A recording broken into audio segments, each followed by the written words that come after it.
How did your dad lose his custody rights? My dad's first holiday with full custody almost became my last. I was reaching for the mashed potatoes when the pain hit, like someone was twisting a knife in my lower right side. Dad? I whispered, gripping the table. My stomach really hurts. Not now, Mason, he said, not even looking at me. We're about to do the family toast. This was our first Thanksgiving at Grandma Fiona's house in 3 years. The first one since Dad won partial custody. The first one without Mom. I want to make a toast, Grandma Fiona began, raising her wine glass, to having our family back together, away from certain negative influences. Everyone knew she meant Mom. The pain was getting worse. I pressed my hand against my side and felt heat radiating through my shirt. Dad, I tried again. I think something's wrong. Mason's trying to ruin dinner, my cousin Sanan announced. Just like last time. Last time. When I was 8 and threw up at Easter because Mom had just told me about the divorce. They still hadn't forgiven me for making a scene. I'm not trying to... A wave of nausea hit me so hard I doubled over. Oh, here we go, Aunt Linda sighed. Fiona, didn't I tell you? The mother probably coached him to do this. My mom's not even here, I protested, then immediately regretted raising my voice as another stab of pain shot through me. Watch your tone, Dad warned. Your mother's not here because she lost that privilege, and you're not going to manipulate your way out of family time. I stood up, planning to go to the bathroom, but the room tilted. I grabbed the chair to steady myself. Sit. Down. Grandma Fiona's voice was ice. We do not leave the table during the family toast. It's disrespectful. I think I'm going to throw up. Of course you are, Uncle Robert laughed. Just like your mother. Always so dramatic. Always the victim.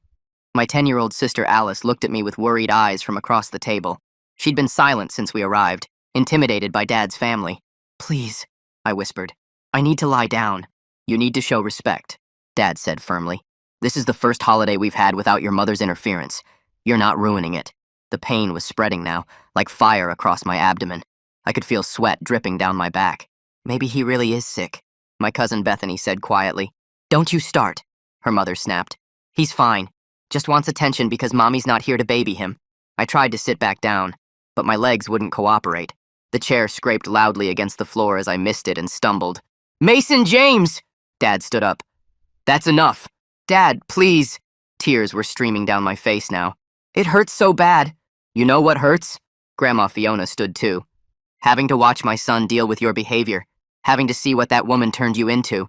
Alice suddenly pushed back her chair. He's not faking, she screamed. Look at him. He's white. Alice, sit down, Dad ordered. No. She was sobbing now. Mom said if we ever needed help to call 911. She said you wouldn't listen. She said... Your mother said a lot of things, Aunt Linda interrupted.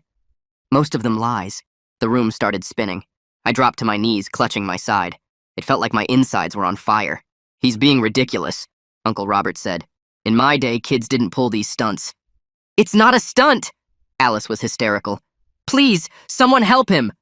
I'm calling his mother, Aunt Linda announced. Through my tears, I saw Alice crawling under the table toward the kitchen. Smart girl. There was a landline in there. Where do you think you're going? Grandma Fiona grabbed Alice's ankle. Let go of her! I tried to yell, but it came out as a whisper. That's when I threw up. All over Grandma Fiona's Persian rug. My rug! She shrieked. Do you see? Do you see what these children are? Just like their mother, someone muttered. The pain was unbearable now. I curled into a ball on the floor, shaking. Get up, Dad said coldly. You're embarrassing me. I can't. Everything was going dark around the edges. Alice bit Grandma Fiona's hand and ran for the kitchen. That wild animal bit me! Someone stop her! Dad shouted. But Alice was already dialing. I could hear her screaming our address into the phone. Hang up that phone! Dad roared. No! Alice sobbed. You're letting him die! Just like Mom said you would! What did that woman tell you? Grandma Fiona demanded. But that's when I started convulsing. Real, violent shaking that I couldn't control. Oh my gosh, someone whispered. He's having a seizure. That's not fake, Bethany said, her voice shaking. Finally, I heard Dad's voice crack. Call 911, now! The last thing I remember was Alice's small hand in mine and her whispering, I'm sorry, Mason. I'm so sorry. Mom said to be brave. She said she loves us. Then everything went black. I woke up after emergency surgery. My appendix had burst. The doctor said if we'd waited another hour, I might not have made it. The infection had already started spreading. Dad couldn't look at me. He just kept saying I didn't know over and over. But Alice knew. Mom knew. And we were going to destroy him. The machines next to my bed kept beeping while I watched Dad pace back and forth by the window. His shoes squeaked on the floor with each turn. He kept saying the same 3 words over and over, real quiet like he was praying. Alice's hand was warm and small in mine, and she leaned close to whisper that she'd called Mom from the nurse's station. Her breath smelled like the peppermint candy the nurse gave her. Dad's face looked gray under the hospital lights, and his shirt had blood on it from where I'd grabbed him. The 4th in my arm pulled when I tried to sit up more, sending a sharp sting through my wrist. Alice helped me adjust the pillow behind my back, her movements careful like she was afraid I might break. The door opened and a woman in blue scrubs walked in carrying a clipboard. She looked at Dad first, then at me, then started explaining what happened inside my body.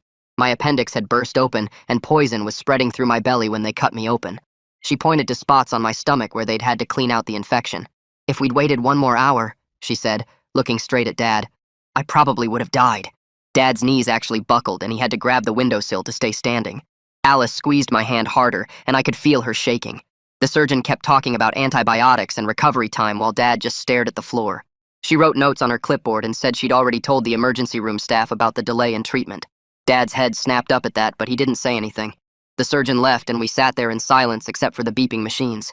Around midnight, I heard running footsteps in the hallway, and then Mom burst through the door. She looked wild, her hair messy and her coat half off her shoulders.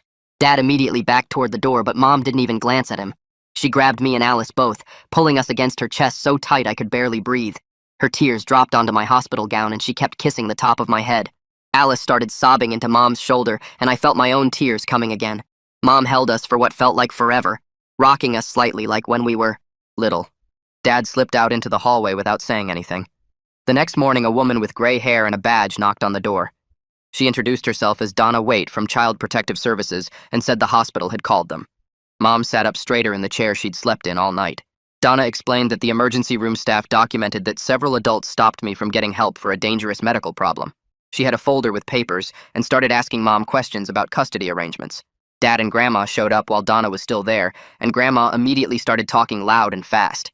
She told Donna that Mom must have told me to fake being sick to ruin their family dinner. Dad nodded along, adding that I'd always been dramatic and Mom encouraged it. Donna looked at them both, then opened her folder and pulled out some papers. She showed them the medical report that said my appendix had burst and I almost died from infection. Grandma's mouth kept moving, but no sound came out. Donna said she'd already read all the medical records and understood exactly how serious this was. She turned to me and asked if I felt okay to talk about what happened. My head felt fuzzy from the pain medicine they kept giving me through the IV. I looked at Alice and she nodded at me, so I nodded at Donna. Mom said she'd take Alice to get some breakfast from the cafeteria to give us privacy. Grandma tried to say she should stay, but Donna said family. Interviews were private. Once everyone left, Donna pulled her chair close to my bed and told me to take my time. I started from when the pain first hit during dinner and told her everything. How I begged Dad to help me and he said I was ruining dinner. How Aunt called me dramatic and Uncle laughed at me. How they wouldn't let me leave the table or go to the bathroom. I told her about throwing up on the rug and Dad telling me I was embarrassing him. Then I explained how Grandma grabbed Alice's ankle to stop her from calling for help. Donna wrote everything down in a notebook, sometimes asking me to repeat things to make sure she got it right. She asked how long I was asking for help before someone finally called 911. I tried to remember, but everything got blurry toward the end. She said that was okay, and that she was proud of me for being so brave. When we finished, she called Alice back in for her turn. Alice pulled out her phone and showed Donna the call history with the exact time she dialed 911. She explained how she crawled under the table and Grandma tried to stop her. The timing here feels really strange. Mason's appendix just happens to burst during the one holiday where Dad has custody. I'm curious what made Alice so prepared with that 911 plan.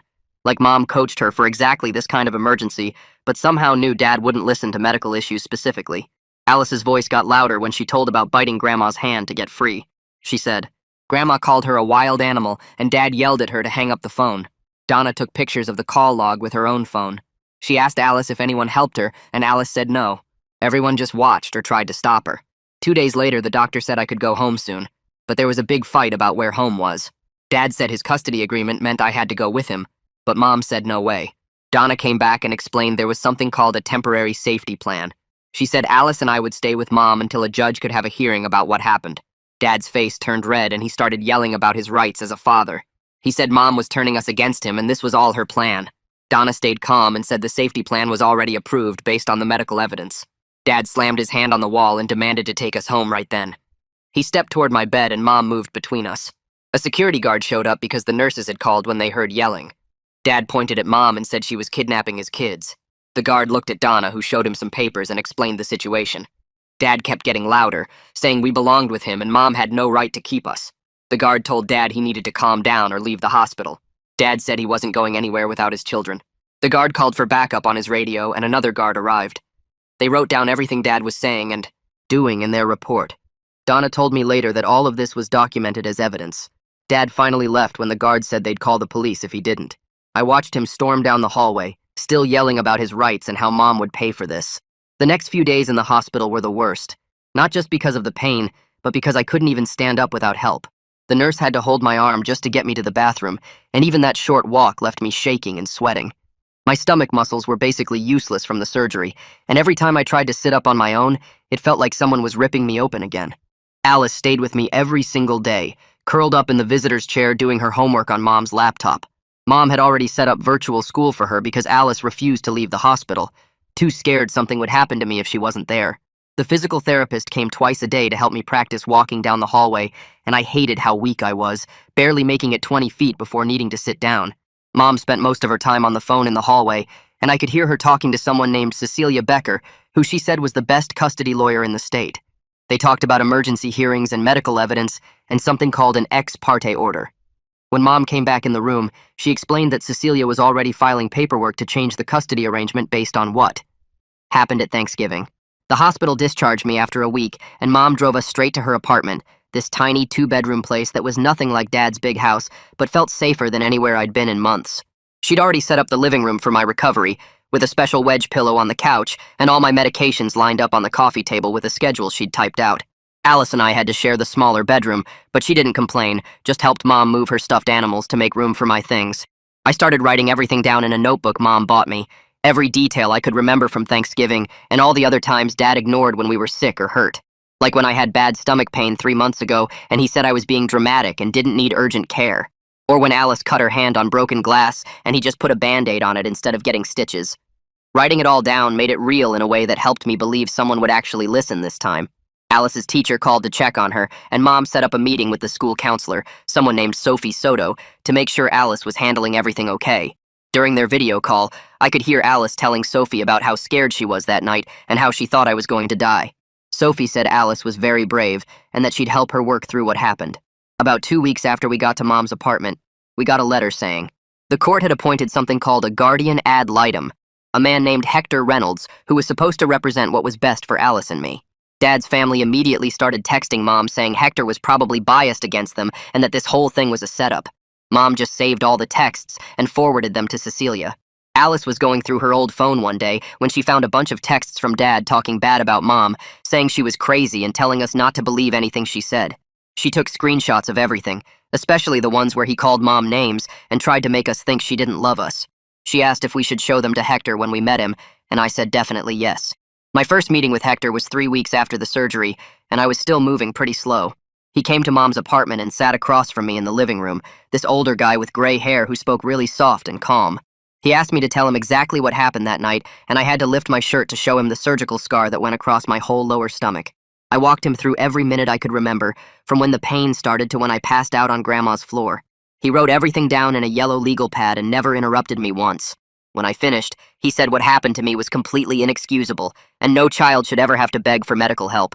Alice met with him next, and she brought her phone to show the exact time she called 911, which was 7:43 p.m. according to the call log. She showed him all the screenshots of Dad's texts and explained how Grandma grabbed her ankle and called her a wild animal. Hector told her she was incredibly brave and that her quick thinking saved my life, which made her cry, but in a good way. That same week, my phone started blowing up with messages from a group chat someone in Dad's family had created. They were calling us liars and saying Mom had brainwashed us into making up stories. Aunt Linda wrote that we were ungrateful brats who didn't appreciate everything Dad did for us. Uncle Robert said kids today have no respect and that we needed discipline, not coddling. But then Bethany, my cousin who had said I looked really sick at dinner, sent me screenshots of the adult family group chat where they were planning what to tell people and trying to get their stories straight about what happened that night. Sophie met with Alice at the school the next day, and they worked out this whole safety plan where only Mom or people Mom approved could pick Alice up from the school. The office staff got a copy, and Sophie explained to them about the custody situation and how Grandma might try something. Alice came home that afternoon looking more relaxed than she had in weeks, because she knew Grandma couldn't just show up and take her away. 3 days later, we had to go to our first supervised visitation with Dad at this gray building downtown that looked like every government office ever built. The supervisor was this older woman who sat in the corner with a clipboard while Dad tried to act normal with us in this weird playroom that had toys for little kids even though Alice was 10 and I was 14. Dad kept bringing up Mom every 5 minutes, asking if she told us what to say to the social worker, if she coached us about Thanksgiving, if she was filling our heads with lies about him. The supervisor would clear her throat whenever he got too pushy, but then she got a phone call and stepped out into the hallway for what she said would be just a minute. The second she left, Dad leaned forward and grabbed my wrist, not hard enough to hurt, but firm enough that I couldn't pull away. "Your mother put you up to this whole thing, didn't she?" I pulled my phone out with my free hand and hit record without him noticing, keeping it low on my lap. "She's been planning this for years, waiting for the right moment to turn you against me." I kept my face blank, while he went on about how Mom was manipulative and how she'd poisoned us against his family and how we were destroying everything he'd worked for. The supervisor came back after about 3 minutes, and Dad immediately let go of my wrist and went back to talking about school and normal stuff. Alice had gone to the bathroom during all this, but when we were leaving, she grabbed my arm and whispered that she'd heard Grandma's voice in the lobby. She'd been standing right outside the bathroom door talking to Dad before we arrived, telling him exactly what to say to make Mom look bad in the supervisor's report.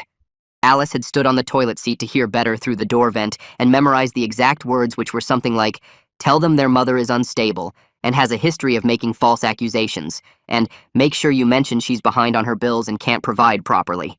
We told Mom about it when she picked us up, and she immediately called Cecilia, who said to write it all down with the exact time and date. 2 weeks later, I had my follow-up appointment with the surgeon who'd saved my life. She examined my scar, which was healing, but still looked pretty rough, this red line across my whole lower stomach that pulled when I moved too fast. She asked me to describe again what happened that night and how long I'd been in pain before getting help. Then she sat at her computer for like 20 minutes, typing up this detailed letter about how serious my condition was, using all these medical terms I didn't understand. Mason's recovery journal reads like Evidence Gathering 101. Smart kid knows documentation beats denial every time, especially when Dad's family texts provide their own proof against themselves. But basically saying the delay in treatment nearly killed me, and that peritonitis had already set in when I arrived. She printed out 3 copies, one for me, one for my medical records, and one she said she'd send directly to the court if needed. Mom's attorney Cecilia called that afternoon, saying the surgeon's letter was exactly the kind of medical evidence they needed to show the severity of what happened. The next morning, Donna showed up at Mom's apartment for a home inspection. Mom had been cleaning for 2 days straight, even though the place was already pretty clean, making sure everything was perfect. Donna walked through each room with a checklist, taking pictures of Alice's homework station that Mom had set up in the corner of the living room with all her school supplies organized in little bins. She photographed the medication schedule Mom had posted on the fridge, showing exactly when I needed to take my antibiotics and pain meds with check marks for each dose. She looked in the kitchen cabinets, which were full of food, checked that we each had our own bed with clean sheets, made sure the bathroom had all our toiletries and first aid supplies. She spent extra time in our room where Mom had put up some of our artwork and photos, making it feel like home, even though we'd only been there a few weeks. Donna wrote notes about everything being stable and appropriate, and said she was impressed with how organized Mom was despite the sudden transition. That same night, my phone buzzed with a long text from Aunt Linda. She wrote this whole thing about how sorry she was that things got out of hand at Thanksgiving, but that I needed to think about what I was doing to the family. She said, Dad was devastated, and that Grandma was having chest pains from the stress, and that we were tearing everyone apart with our accusations. She ended it by saying family was supposed to stick together and that I should convince Alice to stop this nonsense before it went too far. I screenshotted the whole thing and forwarded it to Hector without writing back because Cecilia had told us not to respond to any messages from Dad's family. 3 days later, Mom got a call from Alice's school saying Grandma had shown up trying to pick Alice up. The office staff followed the safety plan exactly, telling Grandma that she wasn't on the approved list and couldn't take Alice anywhere. Grandma started yelling about her rights as a grandmother and how she had emergency custody papers, which was a total lie. The principal called the police while the secretary kept Grandma busy with paperwork she didn't actually need to fill out. When the officers arrived, Grandma tried to tell them the school was kidnapping her granddaughter, but they'd already talked to the principal who showed them the safety plan and custody documents.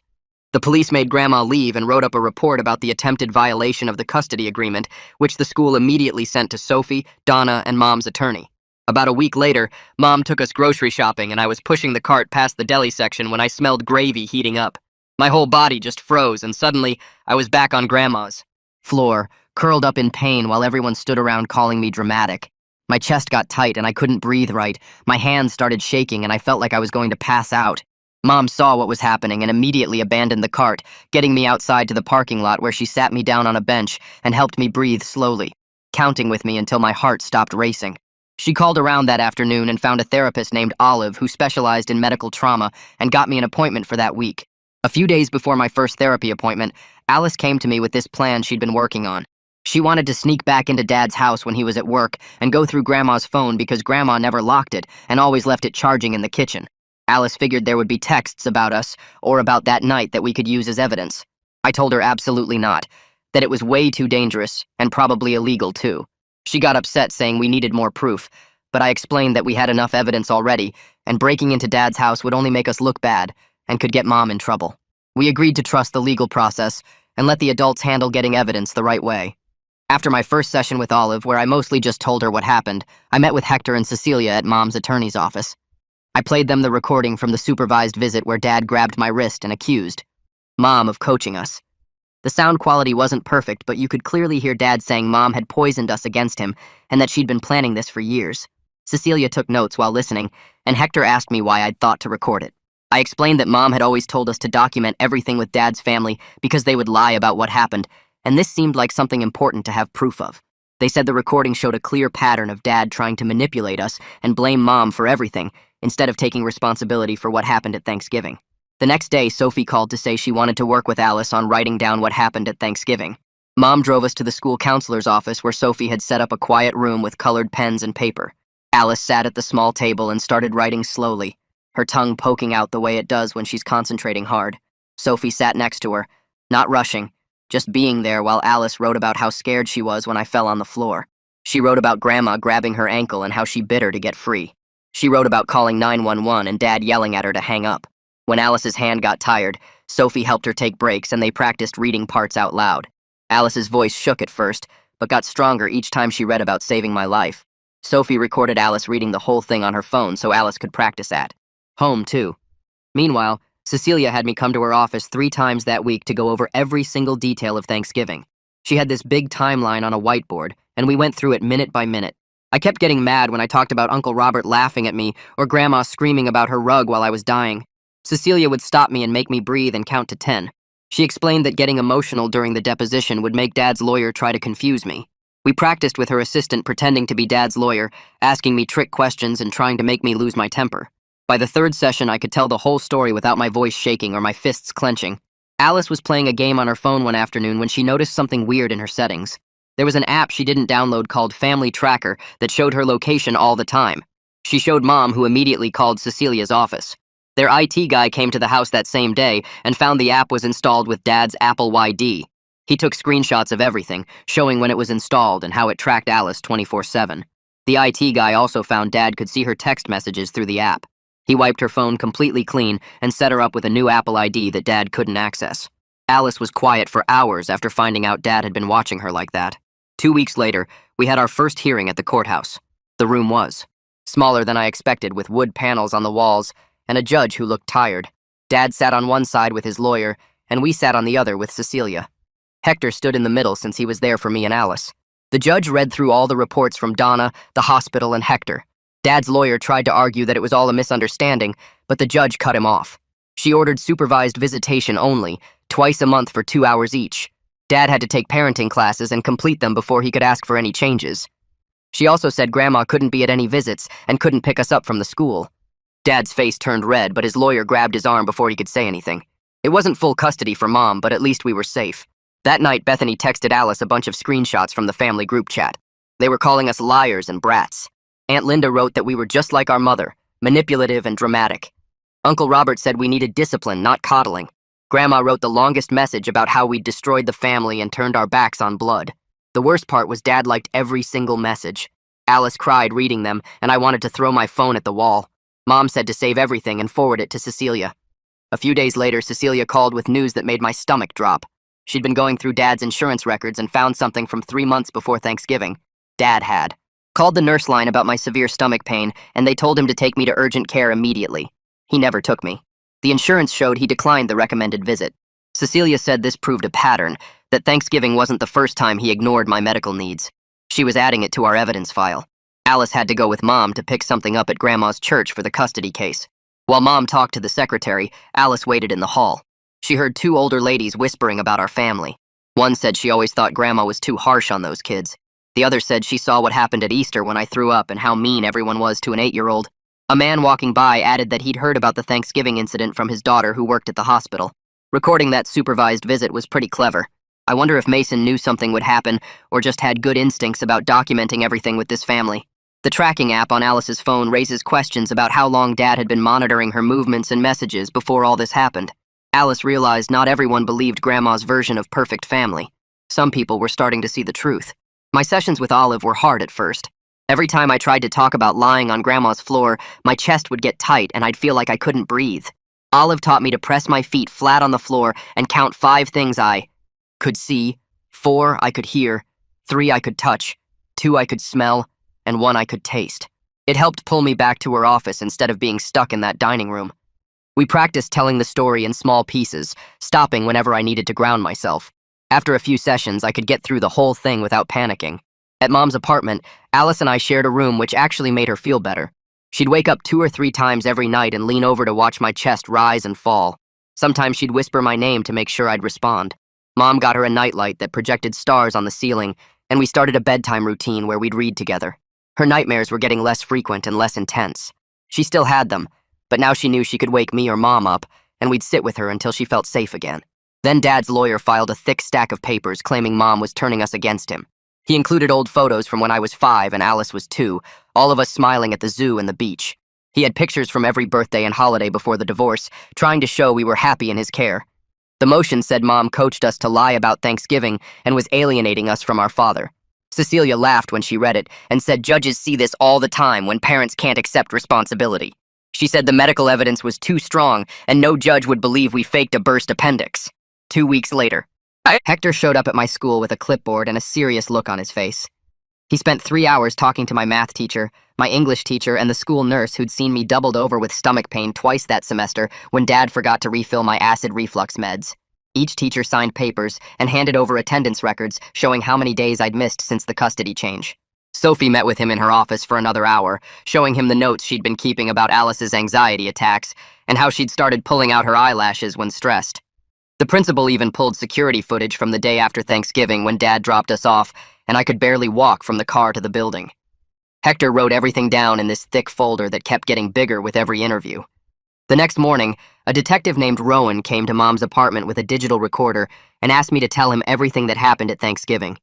He had me go through it minute by minute while Mom sat next to me squeezing my hand whenever my voice started shaking.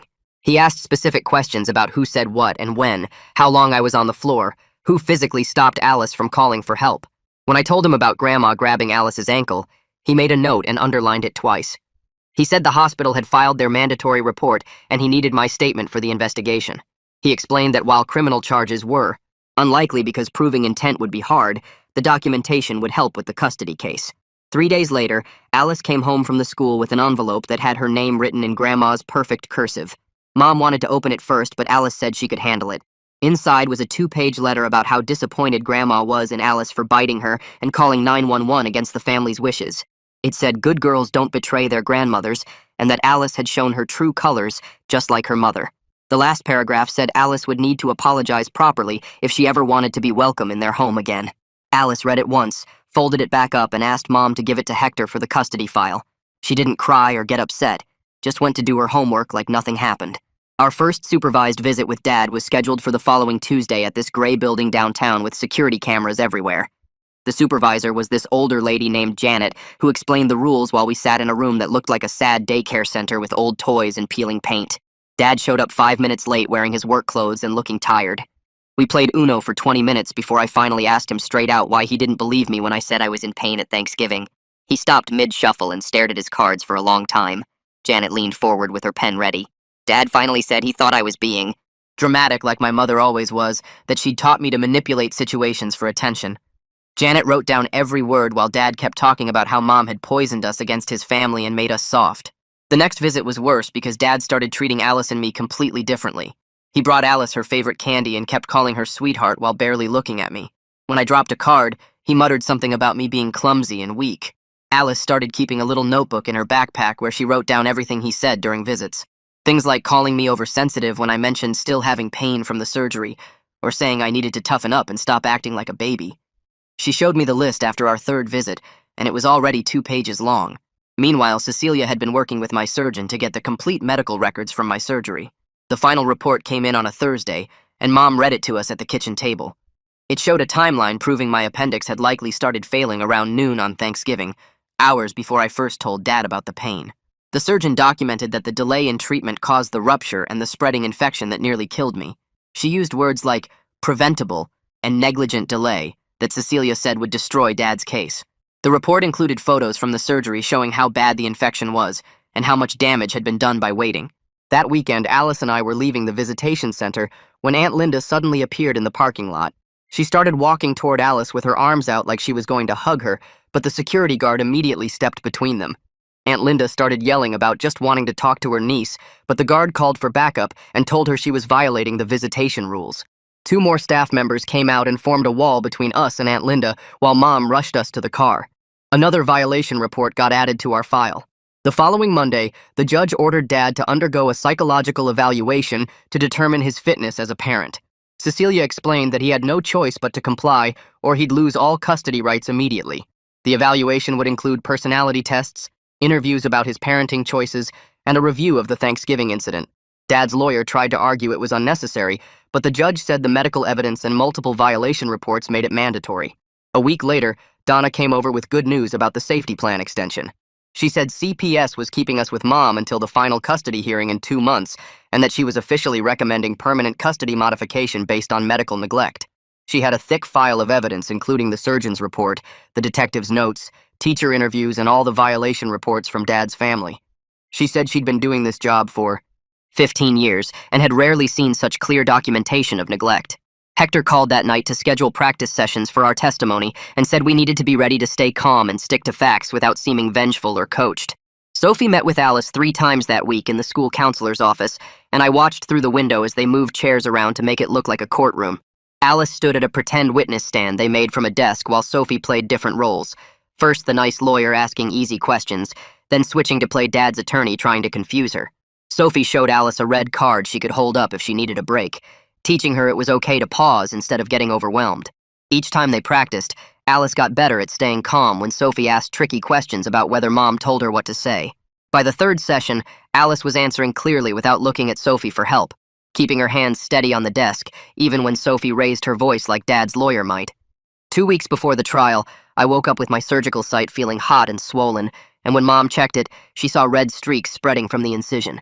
She drove me to urgent care immediately, while Alice sat in the back seat crying that I was going to die again. The doctor said it was just a minor infection, but needed antibiotics right away, and he cleaned the wound while I gripped the exam table. Mom took photos of the infected site for our records, and the urgent care doctor wrote a note saying this was common after emergency surgery with complications. Alice held my hand the whole time, checking my face every few seconds to make sure I was still okay. The antibiotics worked fast, but the whole thing scared everyone, especially when Cecilia said we needed to document it as ongoing medical issues from the original neglect. 3 days later, Mom took Alice for her regular pediatrician appointment that she'd been getting every 6 months since the divorce. The doctor pulled up Alice's complete medical history on his computer, showing she'd never missed a vaccine or checkup while in Mom's care. Talk about building a case brick by brick.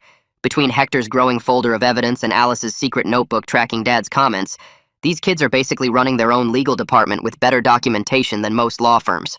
He printed out 5 years of records showing Alice's growth charts, immunization records, and notes from every visit where Mom asked questions about Alice's development. The pediatrician wrote a letter stating Alice received consistent, appropriate medical care under Mom's custody, unlike what happened at Dad's house. Cecilia added these records to our evidence binder, which was now 3 inches thick. The morning of the trial, we all got dressed in the clothes Cecilia picked out for us. Me in khakis and a button-down shirt that didn't press on my heeling. Scar, Alice in a blue dress with her hair in braids. The courtroom was smaller than I expected, with wood paneling and uncomfortable benches. Dad's attorney started his opening statement by waving his arms around, saying Mom had poisoned us against our father and coached us to lie about Thanksgiving. He called the whole thing a manipulation to get more child support, saying Mom was bitter about the divorce. Cecilia sat perfectly still taking notes while he talked, not reacting to any of his accusations. When it was her turn, she stood up with our evidence binder and calmly laid out the medical timeline, starting with my symptoms at noon and ending with emergency surgery for a burst appendix. She showed the judge photos from my surgery, the surgeon's report about how close I came to dying, and the infection I just had as proof of ongoing complications. Dad's attorney kept objecting, but the judge told him to sit down and let her finish. Alice went to the witness stand first, and I could see her hands shaking as she put them on the Bible. She told about hearing me ask for help over and over, watching me turn white and fall down, seeing Grandma grab her ankle to stop her from calling 911. When Dad's attorney tried to ask if Mom told her to say these things, Alice held up her red card and said she needed a break. After 2 minutes, she came back and answered clearly that Mom only told her to tell the truth. Dad's attorney asked why she bit Grandma, and Alice said because Grandma was hurting her and stopping her from saving me. The judge wrote notes the whole time Alice talked. When it was my turn, I brought my evidence folder to the stand, my hands steady even though my stomach was churning. I played the audio recording from the supervised visit where Dad tried to get me to blame Mom, and you could hear the judge typing on her computer as it played. I showed her my journal entries from right after surgery when everything was fresh, reading the parts about thinking I was dying while Dad called me dramatic. I looked straight at Dad when I described lying on Grandma's floor believing I might not make it, watching him choose his mother's approval over my life. Dad looked away first. The surgeon's letter got entered as evidence, with the parts about preventable complications and negligent delay highlighted in yellow. When I finished, Dad's attorney barely asked me anything, just confirmed the dates and times. During the lunch break, we sat in the courthouse hallway eating sandwiches Mom packed when Dad walked up to Alice. He started saying he was sorry, that he never meant for things to go so far, but Alice stood up and told him she wasn't ready to hear it. Sophie stepped between them and walked Alice to the bathroom while Dad just stood there with his mouth open. I was so proud of her for not letting him make her feel bad about protecting herself. When closing arguments started, Hector stood up with a thick folder of recommendations. He told the judge that, based on medical evidence, witness testimony, and multiple violations of court orders, he was recommending primary physical custody to Mom with supervised visitation for Dad twice a month. He said Dad needed to complete therapy and parenting classes before any unsupervised visits, and that Grandma should have no contact with us during visits. He looked at the judge and said our safety had to come first, that we'd already almost lost one child to neglect. Dad's attorney argued for joint custody, but even he seemed to know it was hopeless. While we waited for the judge to make her decision, Mom took us for ice cream at the place near the courthouse. We sat outside eating our cones, and Mom asked Alice about her friend's birthday party next week, trying to talk about normal things. Alice actually laughed when Mom got chocolate on her nose, the first real laugh I'd heard from her in weeks. We went back to the courthouse and the judge called us into her chambers instead of the courtroom. She said she'd reviewed all the evidence and testimony and her decision was clear. Mom got primary physical custody. Dad got supervised visitation twice a month for 6 months, then they'd review. Dad had to complete therapy and parenting classes, pay for our therapy, and Grandma was banned from the school grounds and any visits. We all started crying with relief, even Mom who'd been trying to stay strong. The judge signed the order right there, making it official immediately. We walked out of the courthouse into the bright afternoon sun, and Mom drove us straight to get milkshakes to celebrate. 2 weeks later, Alice was back at her regular school schedule, and kids kept asking her weird questions about why she wasn't living with Dad anymore. Sophie met with her every Tuesday during lunch and taught her to just say it was grown-up stuff and change the subject. Alice told me she actually missed Grandma's Christmas cookies and the big tree at Dad's house, but she knew we couldn't go back there. One afternoon, my phone buzzed with a text from Bethany saying she was sorry for not helping me on Thanksgiving when she could see I was really sick.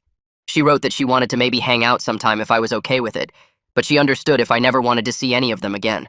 I texted back that maybe someday we could talk, but right now, Alice and I needed space to figure things out without pressure from Dad's side of the family. The supervised visitation center was this boring building with old toys and a two-way mirror where someone watched everything.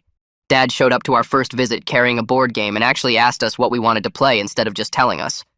He followed all the supervisor's rules about not discussing the court case or Mom, and we played 3 rounds of sorry without any drama. During my Thursday therapy sessions, Olive kept asking me what I wanted now that we were safe with Mom. I told her I still felt mad at Dad for almost letting me die, but she helped me see that protecting ourselves was more important than getting revenge.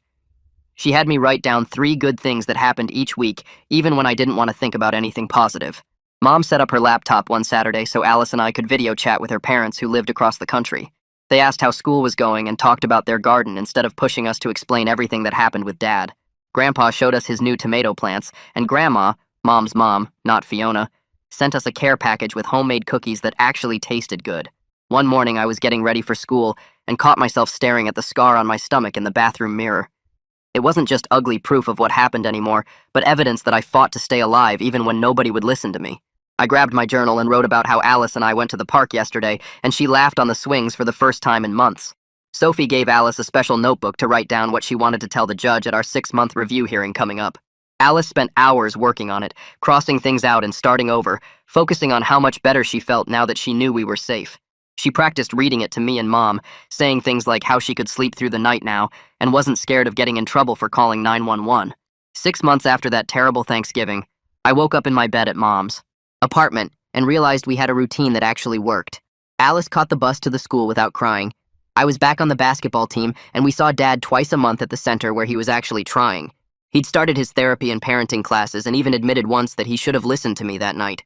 The anger wasn't gone and probably never would be completely, but it didn't control everything I did anymore.